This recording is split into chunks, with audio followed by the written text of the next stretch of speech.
Welcome to Vanathi's kitchen. வாங்க வாழைக்காயில் ஒரு புட்டு ஒன்று செஞ்சு காட்டுறேன். வானலில் 2 ஸ்பூன் எண்ணெய் வச்சுருக்கேன். கொஞ்சம் போல் ஒரு 7-8 பல்லு பூண்டு போட்டுக்கிறேன். பூண்டு நல்லா பொடியிருக்கும். எவ்வளோ பூண்டு போட்டுருமோ அவ்வளோ நல்ல டேஸ்ட்டு கொடுக்கும். இது நான்வெஜ் சாப்பிட்றவங்களுக்கு தெரியும். சொராவில் ஒரு புட்டு ஒன்று பண்ணுவாங்க, சொரா மீன் அது மாதிரி இருக்கும். இது வாழைக்காயில் பண்ணுறேன் நான். ரொம்ப டேஸ்ட்டாக இருக்கும். காரக்குழம்புடலாம் வச்சு சாப்பிட்டு பாருங்கள். இதையே ரைஸோடு போட்டு பசங்க சாப்பிட்லாம். ரைஸோடு போட்டு பசங்க சாப்பிட்ணுன்னா பச்சை மிளகாயை வச்சுட்டு நீங்கள் மிளகாய் பொடி போட்டுக்கோங்க. அதுதான் டேஸ்ட்டாக இருக்கும். இந்த காரம் கொஞ்சம் மைல்டாக இருக்கும். ரைஸோடு சாப்பிடுறது சைடிஷாக வச்சு சாப்பிட்லாம். ரொம்ப டேஸ்ட்டாக இருக்கும்.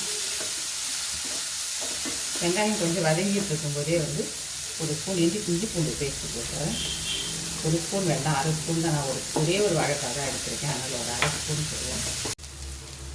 வெங்காயம் இஞ்சி பூண்டு நல்லா வதங்கிடுச்சு. இப்போ ஒரு வாழைக்காயை கட் பண்ணி இட்லி பாத்திரத்தில் வச்சு வேக வச்சு தோலை உரிச்சிட்டு அதை நான் துருவி வச்சுருக்கேன். நல்ல பெரிய சைஸ் துருவலில் துருவி வச்சுக்கோங்க. மசிச்சிங்கன்னா கையில் வந்தது கொஞ்சம் மொத்தமாக வந்துடும். அதனால் துருவி வச்சுக்கோங்க. துருவினா தான் சூப்பராக இருக்கும். அதனால் துருவி வச்சுக்கோங்க. இதில் கொஞ்சம் போல் மஞ்சள் பொடி,